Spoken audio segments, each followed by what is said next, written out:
This is Gargoyle Gecko. Today I'll be showing you my animal room. I have 5 geckos, 2 frogs, 1 hamster, and 1 dog. I'll be showcasing all my animals and all their setups. Without further delay, let's get right into the video.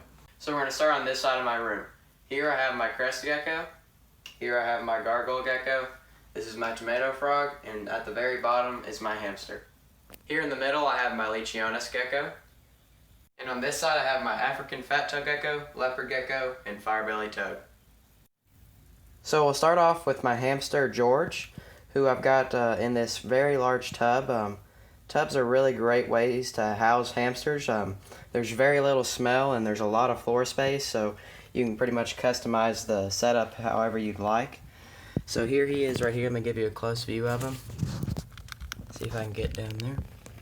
He's very, very cute.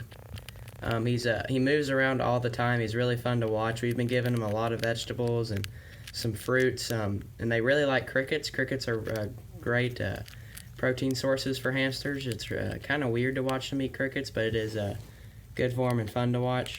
I'll show you some of the accessories we've got in this cage. We've got a wheel, a ladder, a little sand bath to keep them from itching. It's a good way to keep them clean. And we've got this big hide that I used to use from a leopard gecko that we just placed in the tub, and George really seems to like it. So that's my hamster. Right here is my tomato frog Elmo. Elmo's a really great pet. He really doesn't do much at all, but it's fun to watch him eat because the way he eats is it's pretty hilarious. He just eats super fast. I'll give him a cricket and show you guys what I'm talking about. I've got him in this 12 by 12 by 18 Zoom Ed front opening terrarium. It's a really great terrarium for him because he doesn't move around at all. Got a water dish here in the front. It looks like he must have been in it because it's all out of water. Some moss, philodendron, and a spider plant. So pretty setup for him. Really good setup for him. I'll feed him a cricket to show you guys what I'm talking about. So let's give him a cricket real quick so I can show y'all what I'm talking about. Eat up. And it's gone. Instantaneous. So this here is my red striped female Gargoyle Gecko Comet. She's a really pretty specimen. She's been egg bound for quite a while now. She's laid approximately 8 eggs, I believe. So she's very good at laying eggs, and I think that causes her to have her calcium deficiencies. As you can tell, she's a little undersized. She's 52 grams, so she's good weight, but I'd like her to be a little bigger. She's got a kinky tail. If I can turn her around, you can kind of tell that it's off to the side. But otherwise from that, she's a very healthy animal. I have her in a newer setup because in her last setup, it was hard for me to monitor her, and I couldn't tell when she was laying eggs, and it was hard to, feed her. So I decided to change the setup up and make it a little more open and feed her in an area where she feels safe, but I can monitor her eating and give her a lot of space for her to lay her eggs if she needs to. I've got a clay background with some cork bark and ivy growing down. Looks similar to a tree. It's a pretty nice setup. Looks pretty good. I'm waiting for the ivy to grow in and cover more because that'll really make it look good. Got a pothos here in the front, some grass growing. Grass really isn't good for large animals like Gargoyle geckos because I feed her here on the ground. She kind of has trampled all of it, but that's kind of expected. So here, everybody, is my Crested gecko Frito. She's a really beautiful animal. She's so docile and nice. I've got her in this 12 by 12 by 20 glass terrarium. Front opening, really pretty vivarium. I've got a Sansevieria, pothos, clay background, some ivy growing in there, a little bit of moss. The moss, I have a hard time growing moss. But with the light on top to keep the plants growing real well. She does really well in here. She's eating pretty good. I think she's 48, well, she's either 48 to 50 grams, so she's pretty good weight, doing really well. She's an extreme Harlequin Crested gecko. She's a really great animal to hold. She's so kind and never lashed out at me. She's a really great animal. I just got done doing a care video for Crested geckos, so you guys, that's my last video. You guys should definitely go check that out.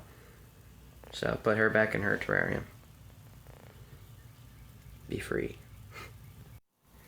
Up next, everybody, is my awesome Lychee Hosta gecko in his awesome 18 by 18 by 24 front opening Exoterra tank. My Lychee Hosta's name is Titan.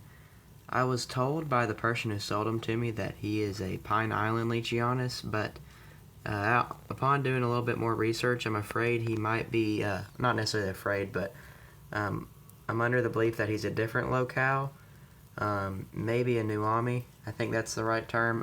One of the smaller Lychee Hosta locales, but an indicator that he might be one of those smaller ones is because of all of his beautiful coloration and his kind of like whitish brown background, I guess. Still kind of a mystery. I'm still doing some research. They all look pretty similar, but there are some distinguishing characteristics, so I'll keep doing some research into that because I do plan on breeding him to another Lychee Hosta sometime in the future. So let me show you his setup. It's my showcase setup. That's why I've got it in the middle of my room. I think it's my best one yet. Pretty natural. Got some Sansevieras here in the back. This is hollow, and he gets inside this cork tube, and he also gets right up here to chill out, and I feed him some crickets right there. He gets in this big cork hollow back here, of course, and here's his food ledge. He ate all of his food last night. Very good. Some pink plants, I don't know the actual name of those, and some moss. So it's a really natural, beautiful setup. I've got a video called Amazing Lychee Hosta Vivarium. If you want to look at this tank in more detail, you can definitely go check that out.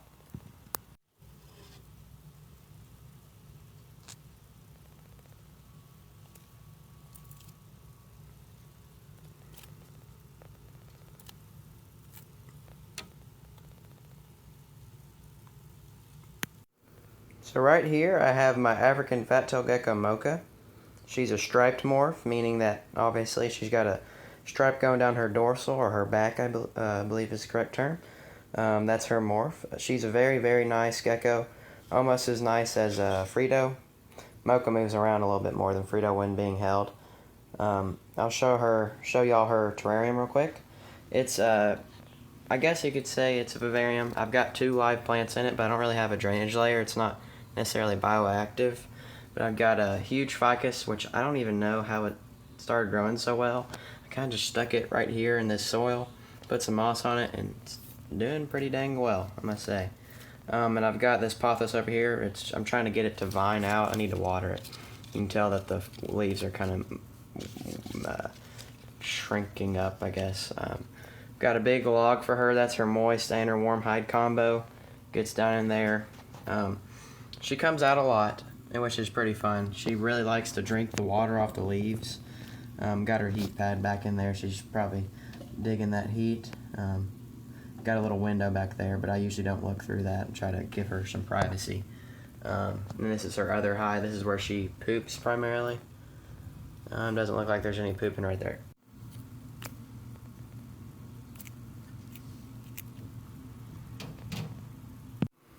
Up next is my Leopard Gecko Phoenix. Before I show you him, I want to show you a photograph that my mom just dug out,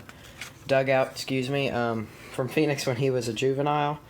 Probably right after I purchased him. Of course, I'm shirtless. That's just the case. You can tell he's just super young, and I think he's 5 or 6 years old. I either got him when I was 9 or 10. So really great gecko, first gecko memories right there. So I'll show you Phoenix now. Fully grown adult, 89 grams. He stays within that 89 to 95 gram range. He kind of goes back and forth between there, but really beautiful animal. He's a great pet. He's a little, I wouldn't call him jumpy, but he's in comparison to Frito and Mocha, he's a bit skittish. He's still a great pet. Eats regularly. Just an awesome animal to have in my collection. I've got him in this Exoterra wide tank. Pretty setup, pretty dry and just deserty. So, yeah. Right here in my 8x8x12 front opening Exoterra terrarium, I've got my fire-bellied toad in a pretty simplistic setup. He's a really, his name is Bump. Used to have another fire-bellied toad that passed. His name was Speed, so I had Speed Bump. But that combo kind of croaked, literally. So, got a pothos plant in there, a really large water dish. It's important to take up at about 50% of the terrarium with water for fire-bellied toads. unless you house them in a very humid setup, then you can have a smaller water dish area. He eats really well in this terrarium. He's moving around all the time during the daytime. Gets some light from the window to the left. Got some leaves in there. Simple setup, does well for him, treats him well. He's a healthy weight. Eats every time I offer him food. He's a very, he really likes to eat.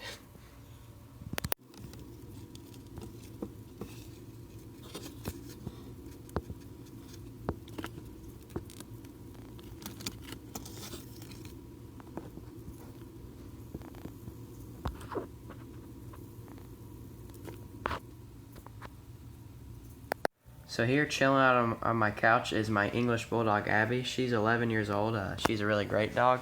She doesn't do much. She does a lot of sleeping, a lot of eating. She's a good dog. Really good dog. She's chilling out on her favorite blanket right here. So she's doing good. That sums up this video, guys. Thank you so much for tuning in. If you like this video, make sure to hit that like button. And go ahead and comment your favorite animal or your favorite setup out of all of my collection. Thank you guys so much for watching. Make sure to hit that subscribe button if you want to keep following my videos and turn on post notifications. Thank you guys so much for checking out this video. Be looking forward to more great content, great care videos, and all kinds of reptile and animal related videos. Thanks for watching. This is Country Echoes. I'll see you on the next one.